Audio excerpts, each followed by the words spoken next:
હા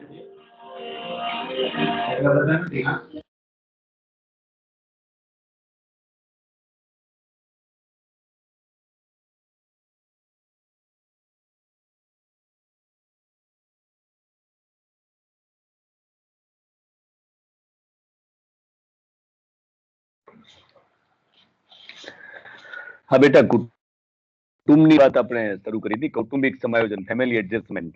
આપણે વ્યાખ્યા જોઈ ગયા હતા કે કુટુંબ એ એક જ નિવાસસ્થાનમાં રહેતો એવો સમૂહ છે, લોકોનો એવો સમૂહ છે કે જેમાં સ્ત્રી અને પુરુષ વચ્ચેનો સંબંધ પ્રજનન અને બાળ ઉછેર પૂરતો નિશ્ચિત અને કાયમી હોય છે. અને આ કુટુંબની અંદર સ્ત્રી, પુરુષ અને સંતાનો ઉપરાંત નજીકના સગાઓનો સમાવેશ થાય છે. આવી એક વ્યાખ્યા આપણે કરી ગયા હતા. મેં તમને કાલે કહ્યું હતું કે પહેલાના સમયમાં કુટુંબ છે એ સંયુક્ત કુટુંબ હતું. એટલે કે એમાં બધા રહેતા, કાકા કાકી રહેતા હોય, જેટલા કાકા હોય બધા રહેતા, દાદા દાદી રહેતા હોય, એના છોકરાઓ, આ રીતે આખું એક સંયુક્ત કુટુંબ રહેતું. અને ક્યાં કોણ સચવાઈ જાય ખબર પણ ન પડતી, કારણ તે વખતે જમાનો એ ટાઈપનો હતો, સોંગવારી હતી. પણ અત્યારે કુટુંબની અંદર પ્રકારો પડવા માંડ્યા છે, અને એમાં એ કુટુંબના પ્રકારોની અંદર વિભક્ત કુટુંબ વધારે જોવા મળે છે. બે જ વ્યક્તિનું કુટુંબ, અથવા બાળકો નાના હોય અને બાળકો હોય ને બે પતિ પત્ની, આ બંનેનું કુટુંબ એટલે કુટુંબ કહેવાય છે. જગ્યાનો અભાવ છે, મનનો પણ અભાવ, થોડોક ખેંચાણનો અભાવ એવું બની શકે, આર્થિક રીતે મુશ્કેલી હોય તો આ રીતે હવે કુટુંબ છે વિભક્ત થતા જાય છે. અને એને કારણે જે બાળપણની અંદર જે કુટુંબમાં માતા પિતા દ્વારા જે સંસ્કારોનું સિંચન થતું એ બાળકોમાં ધીમે ધીમે ઘટતું જોવા મળે છે એવું લાગે છે. પણ એ આપણે પછી વાત કરવાના છીએ. હવે મૂળ વાત એ છે કે કુટુંબની અંદર બાળકનો જે જન્મ થયા પછી એનો જે ઉછેર છે અને એનું જે કંઈ પણ રક્ષણ છે એની જવાબદારી માતા પિતાની છે, પતિ પત્નીની છે, એટલે માતા પિતાની છે. માતા પિતા છે એ કુટુંબના બાળકોનું ભરણ પોષણ કરે છે, એનો ઉછેર કરે છે. એ બહુ મહત્વની વાત છે. માત્ર પરણી જવાથી કુટુંબ ચાલતું નથી, પણ પરણી જવા પછી જ્યારે બાળકો નો વિકાસની વાત આવે, બાળકના રક્ષણની વાત આવે, બાળકના ઉછેરની વાત આવે, ત્યારે એમણે બહુ સારી રીતે એનું કામ કરવાનું છે, એનું કાર્ય કરવાનું છે. પહેલાના સમયમાં એવું હતું કે ઘરની અંદર કોઈ મોભી કે વડીલ હોય, એ પછી પુરુષ હોય કે સ્ત્રી, એ લીડર તરીકે કામ કરતા, વડા તરીકે કામ કરતા, ને એના કહેવાથી બધું થતું. દોરી સંચાર છે એ કરતા, અથવા તો જે વ્યક્તિ ઇન્કમ કરતી હોય, જે વ્યક્તિ આર્થિક રીતે કુટુંબને ચલાવતી હોય, એ વ્યક્તિ એક ઓથોરિટી તરીકે, સત્તા તરીકે એ બધું ચલાવતા, બધું ઘર ખર્ચનું આપતા, અને એના કહેવાથી બધું ચાલતું. પેલા ખાસ એ પણ વાત આપણે તમને કદાચ ખબર હશે કે સ્ત્રીઓ છે એ ઘરકામ જ કરતી, એ બીજું કોઈ પણ કામ કરતી નહીં. બહારનું કામ માત્ર પુરુષ કરતા. આજની તરીકે પણ અમુક જ્ઞાતિની અંદર હજી પણ કુટુંબની અંદર માત્ર સ્ત્રી છે એ ઘરકામ જ કરે છે, હાઉસવાઈફ તરીકે જોઈએ છે. એ બાળકોને સંભાળ રાખવાનું, ફેમિલીને સાચવવાનું, એ મુખ્ય જે કાર્ય છે, મુખ્ય જે એક રોલ છે એ નિભાવે છે. પણ વર્તમાન સમયની વાત આખી બદલી ગઈ છે. કારણ કે વર્તમાન સમયની અંદર તો સ્ત્રી પુરુષ સમોવડી કરતા સ્ત્રી આગળ નીકળી ગઈ છે. અત્યારે પુરુષો કરતા સ્ત્રીઓ છે સર્વિસ કરતા જોવા મળે છે. પુરુષો કરતા સ્ત્રીઓ છે જુદી જુદી જાતની નોકરીઓ, વ્યવસાય કરે છે. અને પહેલા તો એવું જ હતું કે અમુક વ્યવસાય પુરુષ જ કરતા હતા. એટલે કે પુરુષ છે પોલીસમાં કે એમાં જતા, ડિફેન્સમાં જતા. તો એવું જે કામ છે જ્યાં સખત કામ કરે છે, પરિશ્રમ છે, ત્યાં પુરુષ જ જતા. આજે આપણે જોઈએ છીએ કે મોટાભાગના ગર્લ્સ છે, વિદ્યાર્થીનીઓ છે, એ પોલીસમાં જોડાય છે, એ ડિફેન્સમાં જોડાય છે, ફોર્સમાં જોડાય છે. બેટા તમારા માઇક બંધ રાખશો પ્લીઝ. તો એ અત્યારે ફોર્સમાં જોડાય છે, ડિફેન્સમાં. આપણા કેટલા વિદ્યાર્થીઓ પોલીસમાં છે, કોન્સ્ટેબલ તરીકે, એએસઆઈ તરીકે, પીએસઆઈ તરીકે. તો આ એક ગર્વની વાત છે. પુરુષ કરતા સ્ત્રી આગળ નીકળી ગઈ. એટલે હવે સ્ત્રી ચાર દિવાલો વચ્ચે નથી. એ પોતાના હક માટે, પોતાના ઈચ્છા પ્રમાણે એ જોબ કરી શકે છે, વ્યવસાય કરી શકે છે. એટલે કુટુંબ ઉપરાંતની જવાબદારીઓ સ્ત્રી નિભાવવા માટે કે લેવા માટે તત્પર છે. કારણ કે અત્યારે સમય એવો છે કે પતિ અને પત્ની જો બંને આર્થિક રીતે કમાતા હશે, બંને આર્થિક રીતે રૂપિયા સંભાળતા હશે, તો જ કુટુંબ ચાલે છે, ઘર ચાલે છે. કોઈ એક પગારથી ઘર ચલાવવું બહુ અઘરી વસ્તુ છે. એટલે આ બહુ મહત્વની વાત છે. એટલે હવે અત્યારે એવું નથી રહ્યું કે સ્ત્રીઓ છે એ ઘરે જ રહે, પણ પુરુષ ને સ્ત્રી બંને બહાર જાય છે નહીં, એડજસ્ટમેન્ટ કરે છે. એટલે બાળકોનું જે કાંઈ પણ શિક્ષણ છે, બાળકોનું ભરણ પોષણ, બાળકોનું રક્ષણ, આ બધું આપવા ઉપરાંત ઘરનું કામ અને ઉપરાંત એ વ્યવસાયમાં પોતાની ભૂમિકા સ્ત્રીઓ ભજવે છે. એટલે આ રીતે એક કુટુંબની વ્યાખ્યાની રીતે અથવા તો સ્વરૂપની વાત આપેલી છે. પેલા રાજાના સમયની અંદર એવું હતું કે સ્ત્રી ગુજરી જાય, પત્ની ગુજરી જાય તો બીજી પત્ની બીજા લગ્ન કરે, ત્રીજા લગ્ન કરે, પતિ ગુજરી જાય તો બીજા લગ્ન કરે. આવું પેલા એક પત્નીત્વ, એક પતિત્વ, એમ દ્વિપત્નીત્વ એવું અથવા બહુપત્નીત્વનો રિવાજ પણ હતો. પણ એ સમય આખો એ ટાઈપનો હતો. અત્યારની જે વાત છે આખી અલગ છે. અત્યારે વ્યક્તિ છે એ એડજસ્ટમેન્ટ કરે છે અને વ્યક્તિ છે એ કદાચ બેચલર રહીને પણ એ પોતાનું જીવન છે એ પૂરું કરે છે. તો કુટુંબની અંદર સમસ્યાઓ તો ઊભી થાય જ છે, પણ એ કૌટુંબિક સમસ્યામાંથી બહાર નીકળવા માટે આ એડજસ્ટમેન્ટના પ્રયત્ન કરવાના હોય છે, સમાયોજનના પ્રયત્ન કરવાના હોય છે. હવે આપણે જે વાત કરવાના છીએ કુટુંબની વ્યાખ્યા આપણે જોઈ ગયા. હવે કુટુંબના કાર્યો, ફંક્શન્સ ઓફ ફેમિલી, કુટુંબના કાર્યો શું હોઈ શકે છે? તો એ પણ બહુ મહત્વનો પ્રશ્ન છે કે કુટુંબના જુદા જુદા કાર્યો છે એ મેકઇવર નામના મનોવૈજ્ઞાનિકે, સમાજશાસ્ત્રી પણ છે, એમણે આપેલા છે. મેકઇવર નામના મનોવૈજ્ઞાનિકે કુટુંબના કાર્યો આપેલા છે. ને એ કુટુંબના જે કાર્યો છે, કેવા પ્રકારનું કામ કુટુંબની અંદર માતા પિતા, પતિ પત્ની કરે છે, એની વાત અહીંયા દર્શાવેલી છે. લગભગ 8 થી 9 કાર્યો એવા છે કે જે કુટુંબની અંદર મહત્વના કાર્યો છે. તો મેકઇવર નામના જે મનોવૈજ્ઞાનિક છે એને કુટુંબના કાર્યો દર્શાવ્યા છે. પરીક્ષાની અંદર એવું પૂછાય છે કે કુટુંબ એટલે શું, એનું સ્વરૂપ સમજાવી એના કાર્યો ટૂંકમાં ચર્ચો, તો આપણે એની વ્યાખ્યા અને એક જ નિવાસસ્થાનમાં રહેતો પતિ પત્ની ના વચ્ચેનો અને સગા સંબંધીઓ સાથેનો લોહીની સગાઈ ધરાવતા લોકોનો સમૂહ એટલે કુટુંબ, એવું આપણે બતાવ્યું. વ્યાખ્યા અને સ્વરૂપની વાત કરી. અને કેટલીક જગ્યાએ એવું પણ બને છે કે સ્ત્રીઓ સંભાળે છે બધું કામ, તો એ માતૃ સત્તાક કુટુંબ કહેવાય છે. કેટલીક જગ્યાએ પુરુષો સંભાળે છે, તો એ પિતા સત્તાક, એવું પિતૃ સત્તાક કુટુંબ કહેવાય છે, એવું પણ એમાં દર્શાવેલું છે. એમાં આપણે બહુ ડેપ્થમાં જતા નથી. હવે કાર્યોની વાત કરીએ તો કુટુંબની સૌથી જે કાર્ય છે એ પ્રજોત્પત્તિનું કાર્ય છે, પ્રજનનનું કાર્ય છે.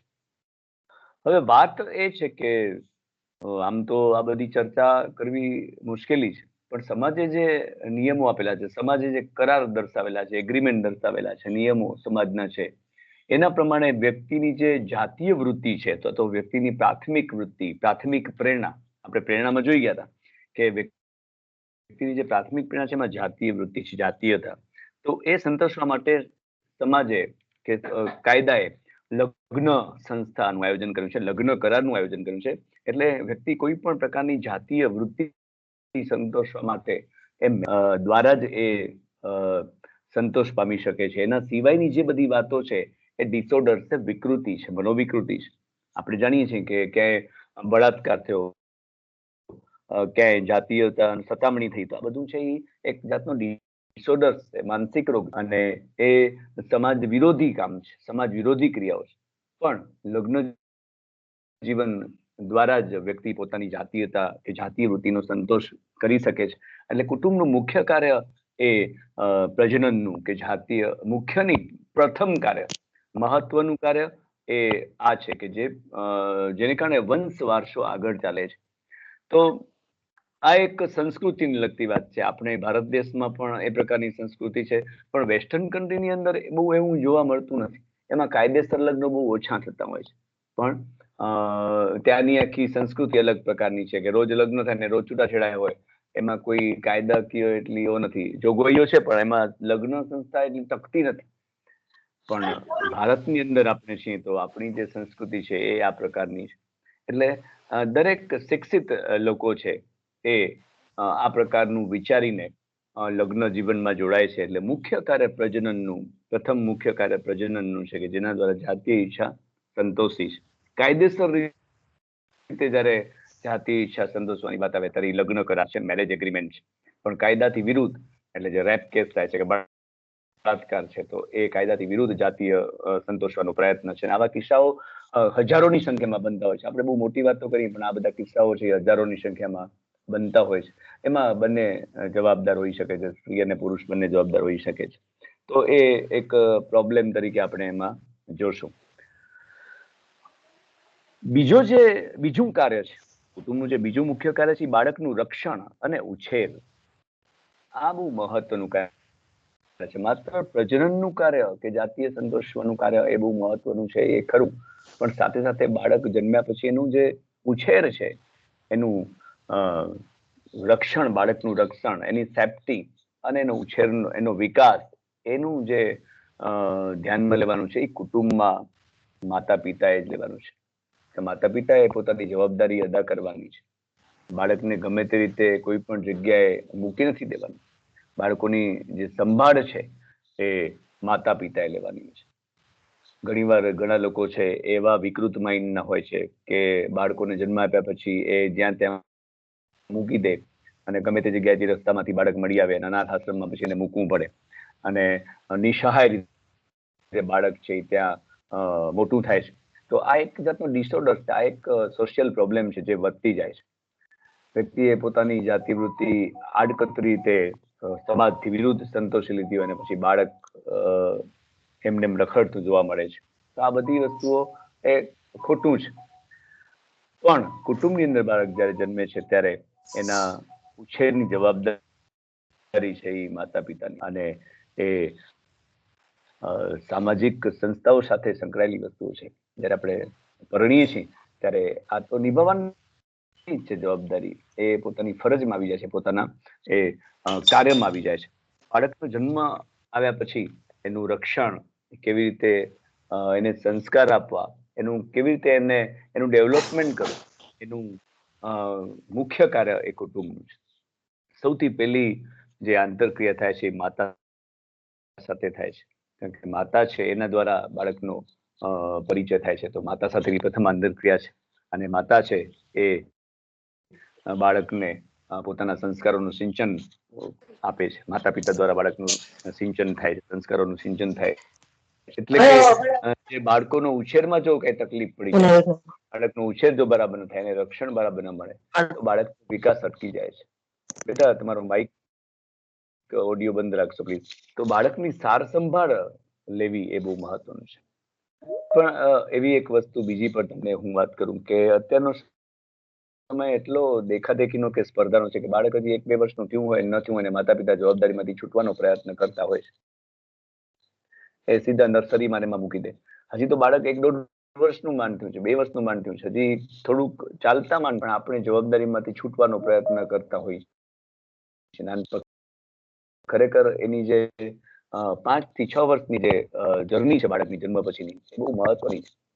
એમાં બાળકને 5 થી 6 વર્ષ સુધી એને જે પ્રવૃત્તિ કરવી એ કરવા દેવાની, એને બાંધી રાખવાની જરૂર નથી. 5 વર્ષ પછી એ થોડુંક મેચ્યોર થાય છે, પછી આપણે જુનિયર કેજી કે નર્સરી કે કેજીમાં મૂકી શકીએ. તો આપણે શું છીએ સ્પર્ધામાં છે, અને વર્તમાન સમય એવો છે કે સ્પર્ધાત્મક, એકબીજાની દેખાદેખી, અદેખાઈ, જેલસી, એને કારણે આપણે ચડતા ચડતી, એને કારણે આપણે બાળકને તરત મૂકી દઈએ છીએ, અને એ બાળક છે એ બિચારું એમાં પછી એ સિસ્ટમમાં અનુરૂપ થતું જાય છે. એટલે આ બહુ મહત્વની વાત ગણાય છે. પણ વેસ્ટર્ન કન્ટ્રીમાં એવું છે કે બાળકને અમુક જગ્યાએ એવા ચાઇલ્ડ હાઉસની અંદર મૂકવામાં આવે, ચિલ્ડ્રન હાઉસની અંદર એવી સંસ્થાઓ મૂકી ત્યાં એનો ઉછેર કરે, સંસ્થાઓ ઉછેર કરે છે. માતા પિતા સાથે રહેવું કે એવી કોઈ લાઈફની વાત આવતી જ નથી. એટલે એમાં બાળક છે એ બીજાની સાથેનો ઉછેર થાય છે, બીજાના સંસ્કાર એનામાં પડે છે. જ્યારે અહીંયા માતા પિતા દ્વારા બાળકનું ઉછેર કે સંસ્કાર, એની સાર સંભાળ એ પડે છે. જે કંઈ પણ આપણે માતા પિતા કરે છે, જે કંઈ પણ બોલે છે, એનું સીધું ઓબ્ઝર્વેશન છે એ બાળક કરે છે. બાળક છે એ કોરી પાટી કહેવાય છે. એટલે જે કાંઈ પણ એના દેખતા આપણે બોલીએ કે કરીએ, વર્તન કરીએ, એના દેખતા જે કાંઈ પણ આપણે કરીએ છીએ, ક્રિયા પ્રતિક્રિયા, વાદ સંવાદ, ડાયલોગ, વર્તન, એ બધું બાળક ગ્રાસ્પિંગ કરી લે છે, ગ્રહણ કરે. એને ખબર નથી સારું ખોટું, એને વાસ્તવિકતાની કાંઈ ખબર નથી. આપણે અપશબ્દ બોલશું તો બાળકે અપશબ્દ બોલશે, કારણ કે એને ખબર નથી સારું છે ખરાબ. આપણે મારામારી કરશું તો એ બાળક પણ મારામારી કોઈ સાથે કરશે. એને ખબર નથી સારું શું ખરાબ શું, એ પછી ખબર પડે. એટલે 1 થી 5 વર્ષનો જે તબક્કો છે આખો એ બાળકનો, કે જે ચાઇલ્ડહુડ ખરેખર છે, કે જેની અંદર એને એકદમ ફ્રીલી રહેવાનું છે, ફ્રીલી મોજ મસ્તી કરવાની છે, રમવાનું છે, અને સારા સંસ્કારનું સિંચન એને કરવાનું છે. કારણ કે આ જ તબક્કો એડજસ્ટમેન્ટનો બહુ મહત્વનો છે. પછી એના પછીનો જે ત્રીજું કાર્ય છે કુટુંબનું, એ બાળકનું સામાજિકરણ, સોશિયલાઇઝેશન જેને કહેવાય છે. બાળકનું સામાજિકરણ બહુ મહત્વનું છે. સૌથી પહેલી સંસ્થા, સામાજિક સંસ્થા કુટુંબ છે. અને પછી જે સંસ્થા છે અન્ય સંસ્થાઓ, કે જેમાં બાળક ધીમે ધીમે એમાં જોડાતું જાય છે. બાળકને અમુક પ્રકારના સમાજના નીતિ નિયમો, રીત રિવાજો શીખવાનું કરવાનું છે, અને એ શીખી જાય છે ત્યારે એનું સામાજિકરણ થયું એમ કહેવાય છે. કઈ વસ્તુઓ કરવી, કયા નિયમોનું પાલન કરવું, કયા નિયમો ઉલ્લંઘન કરવું, એ જાણતું થઈ જાય છે. એને ખબર છે કે આ વસ્તુ છે એ સાચી છે, આ વસ્તુ છે એ ખોટી છે, અને એના પ્રમાણે એનું વર્તન રહે છે. તો સામાજિકરણ છે, સોશિયલાઇઝેશન, એ સમાજની અંદર જુદી જુદી પરિસ્થિતિમાં જે નિયમો છે એને ધ્યાનમાં રાખીને એનામાં વિકાસ થાય છે. અને એની જે આગળની કડી છે એ સંસ્કાર છે, એટલે એના પ્રમાણેના નિયમો કે વિકાસની અંદર એ આગળ વધે છે. દરેક બાળકો છે એ અલગ અલગ તબક્કામાં ધીમે ધીમે સામાજિકરણ તરફ વળતા જાય છે. સામાજિકરણ એનામાં થતું જોવા મળે છે. સમાજની અંદર જુદા જુદા પ્રકારના વર્ગો જોવા મળે છે, એકદમ નિમ્ન વર્ગ, મધ્યમ વર્ગ અને ઉચ્ચ વર્ગ. તો દરેકનું સામાજિકરણનું જે પ્રક્રિયા છે એ અલગ અલગ જોવા મળે છે. એના તફાવત જોવા, એના એન્વાયરમેન્ટમાં તફાવત જોવા, એનું વાતાવરણમાં તફાવત જોવા મળે છે. નિમ્ન કક્ષાનો જે વર્ગની વ્યક્તિ છે એવું આપણે કહીએ, તો એની આસપાસનું જે સરાઉન્ડિંગ એન્વાયરમેન્ટ છે, વાતાવરણ છે, એ એના બાળકો એના સાથે હોય છે, તો એ પ્રકારનું એનામાં સોશિયલાઇઝેશન થાય છે. જો પેલા લોકો છે એ ગેરવર્તન કરતા હશે, ખરાબ વર્તન કરતા હશે, અભદ્ર વર્તન કરતા હશે, અભદ્ર ભાષા બોલતા હશે, તો બાળકો પણ એ જ શીખે છે. એટલે કેવું કલ્ચર, કેવું એન્વાયરમેન્ટ છે એ સામાજિકરણમાં બહુ મહત્વનો ભાગ ભજવે છે. પણ એવું એ અપવાદરૂપ છે કે એ જ વાતાવરણમાં ઉછરેલી વ્યક્તિ અત્યારે ડોક્ટર પણ બની શકે, સાયન્ટિસ્ટ પણ થઈ શકે છે. એટલે એ વ્યક્તિગત બાબત છે. બાળક પોતે કેટલું સંસ્કારને સાચવી રાખે છે એ મહત્વનું છે. એટલે નિમ્ન વર્ગ કરતા મધ્યમ વર્ગ, અને મધ્યમ વર્ગ કરતા હાયર જે ક્લાસ કહેવાય છે, એની અંદર સામાજિકરણની પ્રક્રિયાઓમાં તફાવત જોવા મળે છે. આપણે ખબર છે કે જે નિમ્ન વર્ગના કુટુંબ છે એ એના પાસે રોજિંદા જીવનનો ખર્ચ એ રોજ ઉપર જ એ ચાલુ કરે. બધા તમારા માઇક બંધ રાખશો પ્લીઝ. તો રોજિંદા જીવનનો જે ખર્ચ છે, રોજ ના આધારે એનું કુટુંબ ચાલે છે. મધ્યમ વર્ગના લોકો છે એનું કદાચ મહિને મંથલી ઇન્કમ હોય તો એ પ્રમાણે એ ચાલે છે. અત્યારે દેખાદેખી ખૂબ છે. એટલે આપણે જો મધ્યમ વર્ગના ઉપરના વર્ગ સુધીની જો ચર્ચા કરીએ, દેખાદેખી કરીએ, તો આપણે પછડી પ્રમાણે સોળ તણાય. એટલે કે આપણી પાસે જેટલું હોય એના પ્રમાણે આપણે કામ કરવાનું હોય, કે કમાવાનું હોય એ પ્રમાણે ખર્ચ કરવાનો. આપણે જો એકદમ કોઈની દેખાદેખીમાં આવી જાય ને આપણે એનાથી વધારે ખર્ચ કરી નાખીએ તો પછી મુશ્કેલી પડે છે. તો કૌટુંબિક સમસ્યાઓ વધે છે, આર્થિક સમસ્યાઓ પણ વધે છે. એટલે વ્યક્તિ છે એ જે વર્ગમાં છે એ વર્ગમાં રહીને પોતાનું સામાજિકરણ સ્થાપવાનો પ્રયત્ન કરે છે. ઉપલા વર્ગના લોકો છે, ઉચ્ચ વર્ગના લોકો છે, જે હાઈલી ક્વોલિફાઈડ છે, અથવા તો એ હાઈલી ઇકોનોમિકલ દ્રષ્ટિએ બહુ વધારે પૈસાદાર છે, ધનિક છે, તવંગર છે, તો એવી વ્યક્તિઓના ઘરે તો નોકર ચાકર ગાડી ને બધું હોય છે. તો એ વ્યક્તિ એ રીતે વર્તન કરે છે, એનું સામાજિકરણ એ પ્રકાર થાય છે. એને નીચે બેસવાનું કે તો નીચે ના બેસે, કારણ કે એને નીચે જમીન ઉપર બેસવાની કોઈ ઈચ્છા જ નથી થતી, એ રહ્યું જેવું છે.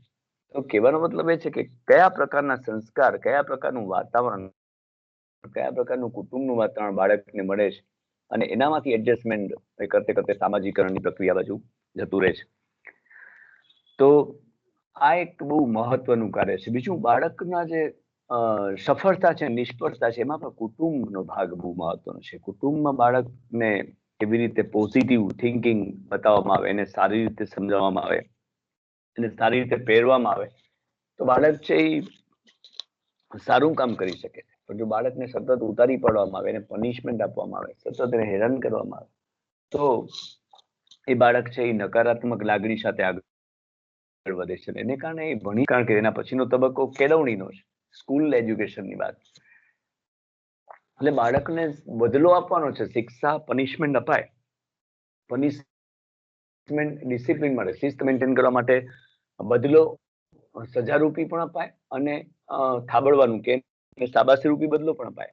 પણ જે સજારૂપી બદલો છે એ એવી રીતે અપાય કે જેથી એને કોઈ નુકસાન ન પહોંચે, એને આઘાત ન પહોંચે, એ રીતે એ બદલો આપવામાં આવે છે. જો બધા વચ્ચે એને પનિશમેન્ટ આપવામાં આવે તો એ બાળક છે એ પછી ભણવાનું, બાળક બગડે જ છે કે મને જાહેરમાં આમ શું કાંઈ મારા ભાઈબંધો છે મને કેમ તમે હેરાન કરો, તો એને માનસિક આઘાત પહોંચે છે, અને પછી એ ભવિષ્યમાં અલગ પ્રકારનું વ્યક્તિત્વ ધરાવતું થઈ જાય છે. એટલે બાળકનું જે સામાજિકરણ છે એ માત્ર કુટુંબથી નથી, પણ આજુબાજુના જે એન્વાયરમેન્ટ છે, આખી જે બીજી બધી સંસ્થાઓ છે, એના દ્વારા પણ એનું સામાજિકરણ વિકાસ પામે છે. સ્કૂલની અંદર જાય તો સ્કૂલની અંદર એનું સોશિયલાઇઝેશન અલગ રીતે થાય. અહીંયા કુટુંબના નિયમો હતા, બહાર સમાજના નિયમો છે, સામાજિક સંસ્થાઓ છે, શાળા જ પેલી સંસ્થા છે, એના નિયમો પ્રમાણે બાળક વર્તન કરે છે. આપણે ખબર છે કે 8 વાગે પહોંચવાનું, તો 8 વાગે આપણે લેક્ચર શરૂ થઈ જાય છે, તો એ નિયમમાં જોડાવાનું છે. રોજ આપણે 8 ને 10 પહોંચીએ તો નો થાય કે આપણે સમથિંગ રોંગ, અને રોજ ઘણા 7:30 પહોંચી જાય તો પણ એમ થાય કે ના બરોબર છે, ઇન ટાઈમ. પણ રોજ 8:30 9 વાગે પછી રોજ બસ મોડી ન થાય. એટલે સમાજના જે નિયમો છે, એ સંસ્થાઓમાંના નિયમો છે, એની સાથે આપણે કેમ જોડાતા શીખી છે, અને કેમ આપણે એની અંદર સમય ઉપર પહોંચતા થઈ છે, એ બહુ મહત્વનું. તો એ નિયમો સાથે જયારે આપણે જાણતા થઈ ત્યારે સામાજિકરણ થયું એમ કહી શકાય. એટલે બાળક છે એને એવી રીતે ટ્રીટ કરવામાં આવે, ટેકલ કરવામાં આવે કે જેથી એના ઉપર પોઝિટિવ થિંકિંગ રહે અને સ્કૂલ તરફે વળે. સ્કૂલ ન જવા માટે ન વળે, પણ સ્કૂલ તરફ વળે. આપણે જયારે શાળાકીય સમાયોજનની વાત કરશું ત્યારે હું એ ચર્ચા કરવાનો જ કે તમને શું અનુભવ થાય, અથવા તમે શું ઈચ્છો છો કે સ્કૂલમાં શું અનુભવ થાય, કેવા અનુભવ થાય, એ આપણે શેર કરશું. માતા પિતા જોઈને ખરાબ વાતાવરણ આપી દે કે તોફાન કર્યા કરસ ને, હવે તને સ્કૂલમાં મૂકી, સ્કૂલમાં તને શિક્ષા થશે, સોટી મારશે, તને શિક્ષક હેરાન કરશે, બીજા બધા છોકરાઓ તને હેરાન કરશે, તું ભણીશ નહીં. તો આવું નકારાત્મક જો પિક્ચર એના ઉપર ડેવલપ થાય તો વિદ્યાર્થી છે એ સ્કૂલ ફરજિયાત જાય છે, પછી સ્કૂલ અડધેથી મૂકી દે છે, નથી જવું. પણ જો એના વિશે પોઝિટિવ થિંકિંગ આપવામાં આવે કે તને સ્કૂલમાં મજા આવશે, રમત રમવાની મજા આવશે, બધા સાથે રમત રમાશે, બધા સાથે સારી રીતે વાંચન થશે, સાહેબો તને શીખવશે, નવી નવી રમતો શીખવશે, નવી નવી ગેમ્સ, નવા નવા વિષયો શીખવા મળશે, નવા ફ્રેન્ડ્સ બનશે. આવું જો પોઝિટિવ શિક્ષણ આપવામાં આવે તો બાળક છે એ 100% સ્કૂલની અંદર આગળ વધે છે, અને એના પ્રમાણે એનું સામાજિકરણ થાય છે, સોશિયલાઇઝેશન, સામાજિકરણ થતું જોવા મળે છે. એટલે દરેક સંસ્થાના નિયમો જાળવીને બાળક છે ધીમે ધીમે સામાજિકરણ સામાજિક બનતું જાય છે. આપણે સામાજિક પ્રાણી છે એનું કારણ કે આપણે બધી બાબતો સાથે જોડાવાનો પ્રયત્ન કર્યો છે, એટલે સોશિયલ એનિમલ કહેવાય. છેલ્લી વાત એક કરી લઈએ, ચોથું કાર્ય છે કેળવણી. કેળવણી ઇન ધ સેન્સ જે આપણે સ્કૂલમાં ભણીએ છીએ, માતા પિતા તો એને કેળવણી આપે જ છે, કુટુંબની અંદર કેવી રીતે રહેવું, કેવી રીતે બોલવું, કોઈ સાથે કેવી રીતે બોલવું, સંસ્કારનું સિંચન છે, એ પણ એક જાતની કેળવણી. એટલે પ્રારંભમાં તો માતા પિતા બધા એને લેસન, પાઠ સંસ્કારના એ આપે જ છે, પણ જ્યારે એ શિક્ષક તરીકે જે એને આપે છે કેળવણી, અથવા સ્કૂલની અંદર જે કેળવણી મળે છે, એ એના કેરેક્ટર બિલ્ડિંગ માટે બહુ મહત્વનું છે, એના ચરિત્ર ઘડતર માટે, એના વ્યક્તિત્વના ઘડતર માટે બહુ મહત્વનું છે. આપણા બાળકની અંદર જે શક્તિઓ રહેલી છે, એ શક્તિઓને વિકસાવવાનું, એને ડેવલપ કરવાનું કાર્ય છે એ સ્કૂલ કરે છે. સ્કૂલ કોલેજ એટલે શિક્ષકો છે એ આ કાર્ય કરે છે. એટલે આપણે ખબર છે કે 100 શિક્ષકની ગરજ એક માતા કરે છે, એમ અહીંયા શિક્ષકો છે એ માતા પિતાનું જે કઈ પણ કાર્ય છે એ ઉપાડી લે છે. એટલે માતા છે એ તો સારા સંસ્કાર, પિતા તો સારા સંસ્કાર આપે જ છે, પણ ઉપરાંતમાં ટીચર છે એ ગાઈડન્સ આપે છે, ગાઈડલાઈન આપે છે. અને ટીચર માટે બધા તટસ્થ વિદ્યાર્થીઓ છે, કે કોઈ હાયર કક્ષા છે કે કોઈ નિમ્ન કે મધ્યમ એવું છે જ નહીં. જે શિક્ષક અને વિદ્યાર્થી વચ્ચેની જે વાત છે એ એકદમ ક્લિયર અને ક્લીન વાત છે, પારદર્શક વાત છે. એના માટે નિમ્ન વર્ગ કે મધ્યમ વર્ગ કે ભારે વર્ગ કે ધનિક વર્ગ કે એવું છે જ નહીં. એક જ ક્લાસમાં બધાને સાથે ભણાવે છે, એ તટસ્થ વાત છે. એ શિક્ષક અને વિદ્યાર્થીઓ છે એનો પારદર્શક સિદ્ધાંત બહુ મહત્વનો છે. એટલે દરેક પ્રકારનું શિક્ષણ એ ટીચર આપે છે, શિક્ષક આપે છે, ગાઈડન્સ આપે છે. અને એના માટે આપણા જે બાળકોના વિકાસ માટે જે શાળા અને કોલેજોનું એન્વાયરમેન્ટ છે બહુ મહત્વનું છે. કઈ કોલેજોમાં, કેવા પ્રકારની કોલેજોમાં, કેવા એરિયામાં આપણે એ બાળકો ભણે છે, કઈ સંસ્થામાં ભણે છે, એ બહુ મહત્વની વાત. હવે તો ધીમે ધીમે પ્રાઇવેટાઇઝેશન થઈ ગયું છે, એકદમ સરકારીમાંથી ખાનગી વસ્તુ બાજુ વળ્યા છીએ, એટલે ધીમે ધીમે શિક્ષણનો દોર પ્રાઇવેટ બાજુ જતો રહ્યો છે. પણ મૂળ વાત એ છે કે આપણે સારું શિક્ષણ મળે એના માટે માતા પિતા પ્રયત્ન કરે છે, અને સારું શિક્ષણ આપી શકાય એના માટે શિક્ષકો પ્રયત્ન કરે છે, જેને કારણે બાળક છે ભવિષ્યમાં સારું બિલ્ડિંગ તૈયાર કરી શકે, કેરેક્ટર બિલ્ડિંગ તૈયાર કરી શકે, સારો હોદ્દો મેળવી શકે, સારું વ્યવસાય મેળવી શકે, ઓક્યુપેશન મેળવી શકે, એ બહુ મહત્વનું છે. તો દરેક બાબતો છે કુટુંબના કાર્યોની જોડાયેલી છે. માતા પિતાએ જે કુટુંબની અંદર ને ત્યાગ આપ્યો એ હવે શિક્ષકો એને આપે છે. શિક્ષકો પાસે જે છે એનું શેર કરે છે, નોલેજ, જ્ઞાન પ્રદર્શિત કરે છે, અને એને કારણે બાળક છે એ પોતાની શક્તિઓ એને વિકસાવવાનો એને પૂરો પ્રયત્ન થાય છે. તો આ એક સામાજિક સંસ્થાઓ છે, અને સામાજિક સંસ્થાઓમાં બાળકનું સાચું સામાજિકરણ થતું જોવા મળે છે, કેળવણી દ્વારા પણ થતું જોવા મળે છે. તો અહીંયા આપણે અટકીએ છીએ. 4 કાર્યોની વાત આપણે કરી ગયા. એક પ્રજનન કે પ્રજોત્પત્તિ, બીજું કાર્ય બાળકનું રક્ષણ કે સાર સંભાળ કરવી, ત્રીજું છે સામાજિકરણ, અને ચોથું કેળવણી. તો આ રીતે આપણે 4 કાર્યોની વાત કરી. તમે રીડ કરજો, અને પાછા વળી આપણે સોમવારે હવે પેપર નંબર 8માં મળશું. ગુરુ શુક્ર શનિ હું પેપર નંબર 10 લેવાનો છું, અને આ જ ટાઈમે લઈશ, કારણ કે કાલથી પરીક્ષાઓ શરૂ થાય છે, અમે એમાં બિઝી હશું, એટલે અમે સાંજના 5:30 થી 6 હું પેપર નંબર 10 લેવાનો છું. Thank you.